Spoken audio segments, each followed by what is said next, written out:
No, they're too low. Guys, let's be honest about what's happened here.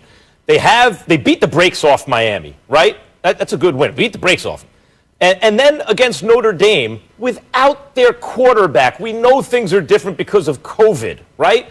The guy has COVID, he can't play. So without their quarterback, they lose in overtime. And Uiagalelei is fine, but he's not Trevor Lawrence. They lose in overtime to the team that now gets ranked ahead of them. I understand why there's a sense of fairness, and this is how you have to be. But if we're being honest, Clemson has a very good case that, in fact, they should be ranked second. The reason I say that is this. Just to do a thought experiment with me. They have Trevor Lawrence for that game. By how many scores do they win? And I'm not taking anything away from Notre Dame. I like Ian Book a lot. I like Notre Dame a lot. But we all know that Clemson would have won by at least a couple scores if they had their quarterback. I know everyone has injuries. It's their quarterback. It's the guy who's projected to go first overall in the draft. And they still barely lost in overtime. I think Clemson should have been ranked second.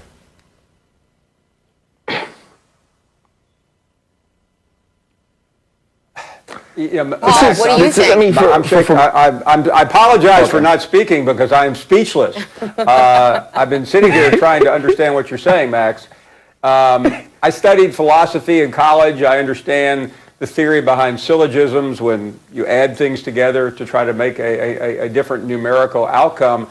But I don't understand what you're talking about. I agree, Trevor Lawrence is the best player in the country, but he didn't play, and the other guy was great. And you're saying a team that lost in overtime at Notre Dame is 2 or 3 scores better, whatever you said. I'm not sure because I fell out of my chair.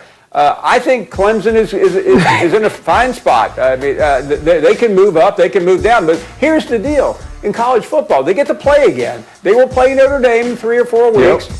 And if they win, they're going to be in, Max. And anyway, I apologize. I got some smelling salt. I'm ready for Thanksgiving. I may come out of this unconscious state before then, but it's all yours. Yeah, and I think that's the big thing for me too, Paul. When you look at this is the perfect spot for Clemson. This is a spot that was picked with foresight.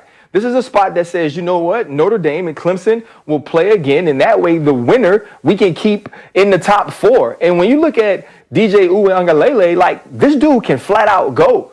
He may not be Trevor Lawrence with who Trevor Lawrence is right now, but he's a better quarterback than Trevor Lawrence was at this stage of his career. He was also a 5-star. He was also the number 1 guy coming out at his position. And so when you look at these teams and the way that they have things stacked, Clemson is in the perfect spot because I think they're in the benefit of the doubt spot. The reason they're number 3 is because they didn't have Trevor Lawrence, and they are saying that if they had Trevor Lawrence, maybe or probably they win that game, so let's keep them in the hunt. This is a perfect setup or a perfect start to the college football rankings.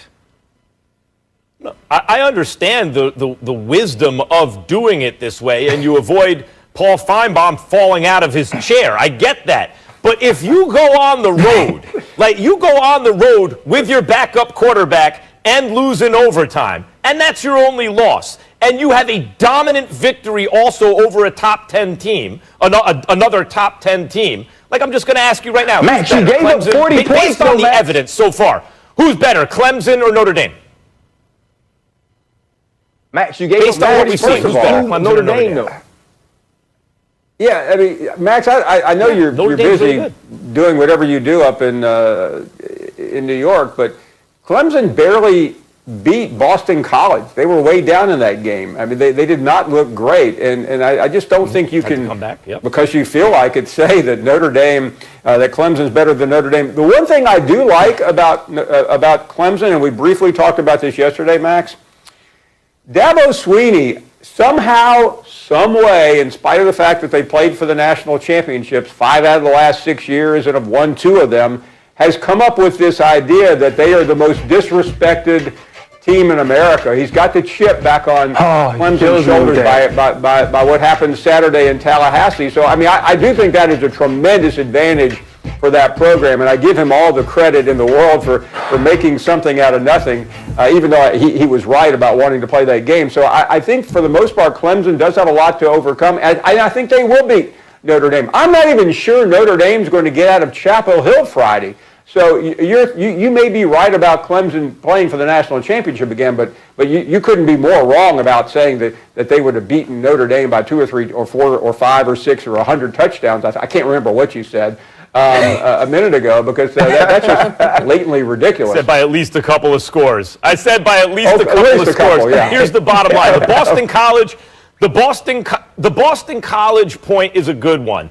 It's a nice win if you beat Boston College. It's not like, it's a quality enough win, but you shouldn't have to be coming back on them if you're a top 4 team. I understand that point, and I think it's a good one, and there's some recency bias there. It just happened. But, I mean, if you're comparing Notre Dame and Clemson, based on what they've shown us so far this season, because we have the advantage of them having played each other, Notre Dame was at home, and Clemson didn't have their starting quarterback, and it was an overtime win. If you ask me to evaluate just honestly, not trying to appease fan bases, not trying to give you the appearance of fairness, but really just in a sober analysis, who's better, I'd have to say Clemson based on the evidence. So Max, here's my question to you, though. That makes here's perfect my question sense. to you. What does Trevor Lawrence do above 439 yards, 2 tubs, no interceptions? I don't necessarily believe it's about not having the quarterback. I think because the quarterback wasn't the reason they were down to Boston College. They were down to Boston College in the first half because they couldn't stop him. Right? They also gave up 40 to Notre Dame. Yep. This is also about Brett Venables and that defense. Like, we can't just say that they're the best team in the country right now when they have Trevor Lawrence. That's a fair point to make. The defense has bent a lot, right? And even against Notre Dame, you could say it broke. But Notre Dame is very good. They were at home, right? Like, I understand not putting Clemson 1. I'm talking about them versus Notre Dame. I saw them play. I'm giving you my honest assessment of who I think is better because, again, we have the evidence. They went head-to-head. Well, Notre Dame won the game. Yes, by the skin of their teeth in overtime at home without Trevor Lawrence. Come on, guys. Who's better? Who's better? One last point here before we go to Thanksgiving. Hey, Max, it wasn't like the stadium was full either. It was a small crowd at Notre Dame. This wasn't the most feared. This wasn't playing in Newt Rockne's time. The only thing I will say here in conclusion is, Max, I don't know what your plans are for tomorrow. I don't know if you have to work or not. I think you should take the day off. I think you should lay on the couch and recover. I don't know what has infected you, but you are as crazy today as I have ever heard you. And where is Stephen A., Ryan, when we need him? Because this would have been we need him to calm a first-round knockout if Stephen A. had been here. I'm not up to his level because I'm not sitting there with Max. Paul, anyway, who's better, happy Notre Dame or Thanksgiving, Clemson? Max. Who's better? Who do you think Thanks is better, for the Notre Dame or entertainment. Clemson? I thought Notre Dame was better when they met 4 weeks ago. That's what the scoreboard said. Max just All he right, ignores the Paul, scoreboard. we don't want you to have to scratch your head any longer.